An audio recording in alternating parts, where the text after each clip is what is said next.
91e prix de l'Arc de Triomphe. On ne pouvait pas rater le départ quand on a entendu l'ovation du public. Allez, c'est parti avec tout de suite un très bon départ du numéro 15 Ernest Hemingway. On voit aussi un bon départ à l'extérieur du numéro 2 Saint-Nicolas-Abbaye le long de la corde. On voit Ayalanda, le numéro 9 qui est bien parti. Parlons tout de suite de Saunois. Où est-il, Pierre? Il patiente le long de la corde, il est bien placé, hein. Oui, Antoine Hamelin n'a rien changé à la façon de monter Saunois. On se met en dedans, on le cache le plus longtemps possible et après on essaye de passer dans la ligne droite. C'est comme ça qu'il a gagné le Jockey Club, c'est comme ça qu'il a gagné le prix Niel. On va pas qui a marché jusqu'à maintenant. Avec Christophe Soumillon s'est lancé tout à l'extérieur avec le champion japonais Orfèvre. Il a décidé, Pierre, d'attendre, hein. Oui, absolument. Christophe s'est mis en avant-dernière position avec son 18 dans les stalles. Il a repris, il a mis Orfèvre derrière. Vous avez vu, on lui a enlevé le bonnet, hein. Au moment de rentrer dans les stalles, le cheval court sans bonnet. Et nous avons donc deux leaders en tête de la course. Le 15, Ernest Hemingway, avec à l'extérieur le numéro 5, Robin Hood. Le long de la corde, on voit Solemia, le numéro 10, qui est pour l'instant très bien placé aux côtés du numéro 18, Great Evans, qui se retrouve en 4-5e position. Le cheval qui nous vient d'Europe de l'Est, hein, Mikhail Glinka, se retrouve dans le sillage des animateurs, alors que le long de la corde, on voit toujours que Saint-Nicolas-Abbaye patiente pour l'instant dans une position de choix aux côtés de Saunois. Et Christophe Soumillon, qui était dernier avec Orfèvre à la corde, a commencé à sortir Orfèvre de la corde et il s'est mis maintenant dans le sillage de Méandre, Kazakh jaune bleu, qui est juste devant lui. Il doit penser que Méandre est capable de l'emmener dans la ligne droite. Effectivement, on voit aussi Camelot, hein, qui patiente pour l'instant en 7-8e position le long de la corde aux côtés de Masterstroke, le numéro 14. Bientôt l'heure de la fausse ligne droite, Pierre. Oui, absolument. Les leaders O'Brien sont en train de bien faire leur travail. Michael Glinka est en 3e position. Solemia, Olivier Pellier vont très bien. On a Great Evans ici qui va bien également. Mastertruck, Camelot qui se rapproche. Où est Christophe Soumillon? Il est toujours assez loin. Il doit juger que ça va très vite et qu'il a le temps de revenir dans la ligne droite. Allez, il reste environ encore 600 mètres à parcourir et le sprint final qui va pas tarder à être lancé, Pierre, avec Solemia, le numéro 10 qui se rapproche avec beaucoup de ressources, avec Michael Glinka, le numéro 4 qui vient à son extérieur. On voit aussi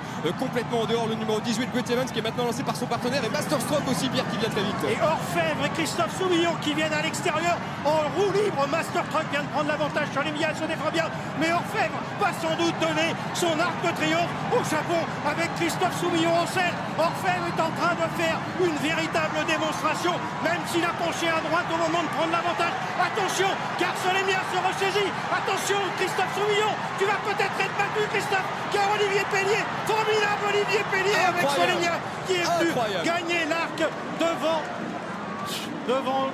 monsieur Orfèvre. Je croyais bien que Christophe Soumillon et Orfèvre avaient fait la différence. Mais regardez ce diable d'Olivier Pellier en selle sur Solemia, entraîné par Carlos Lafontperias, qui défend les couleurs vertes et mer et qui est venu s'imposer. La 3e place pour le 14 Mastertruck, la 4e place pour le 9 Aria Landia et la 5e place pour le numéro 17 Yellow and Green. Mais on a vu que 2 chevaux en compétition. Orfèvre qui nous a donné l'impression à mi-ligne droite de venir pour gagner de 100 mètres. Et puis Solemia toujours en bonne place, monté par Olivier au sommet de son art. Olivier a laissé venir Orfèvre, il n'a pas bousculé Solemia. Et puis petit à petit, il a refait son retard et ça a encouragé sa pouliche, parce que quand elle a senti qu'elle refaisait son retard sur Orfèvre, et bien elle a mis le coup de rein nécessaire pour venir s'imposer. Du grand travail de jockey. Et Olivier Pellier fait aussi bien qu'Yves Saint-Martin, il fait aussi bien que Freddy Head. Il remporte, Pierre, pour la 4e fois le prix de l'Arc de Triomphe. Oui, mais c'est pas étonnant que ça arrive à Olivier Pellier,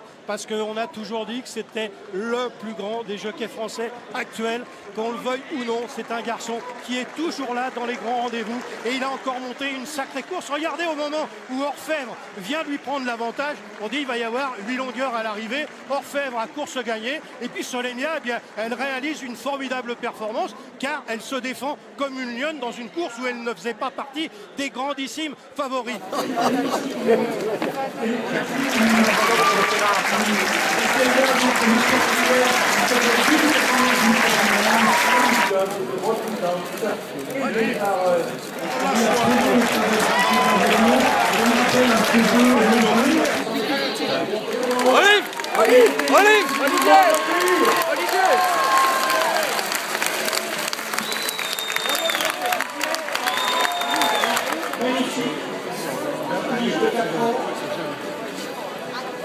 Restez derrière, s'il vous plaît. S'il vous plaît.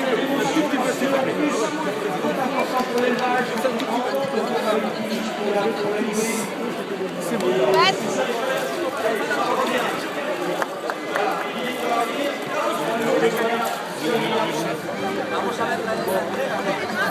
tal? Bien. Bien, bien. Voy con el alumno, ¿eh? ¿Quién te lo iba a decir? El alumno, ¿eh? Ha salido respondón.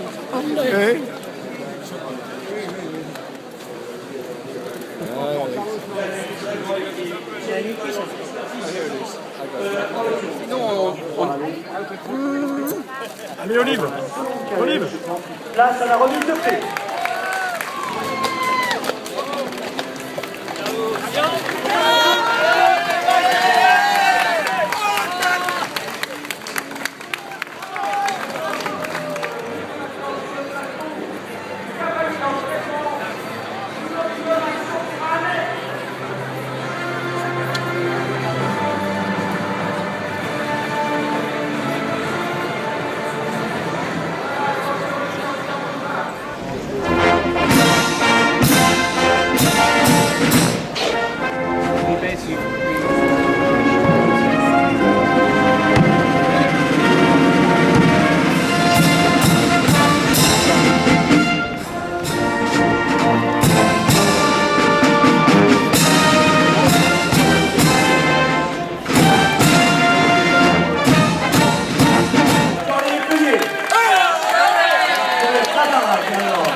Dans quelques minutes, on fait la Qatar Arabian Cup de What did you think when our favourite went past you? Did you think you could win? No.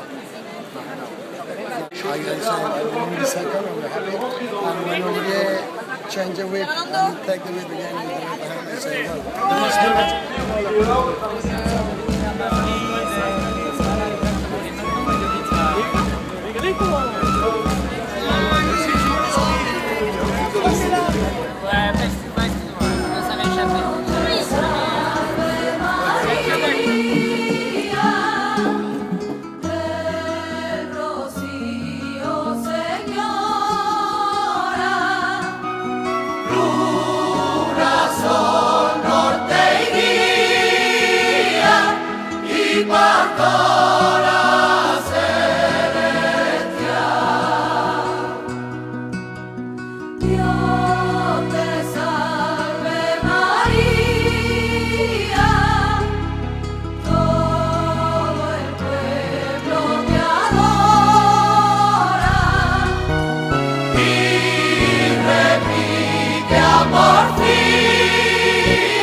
Rocío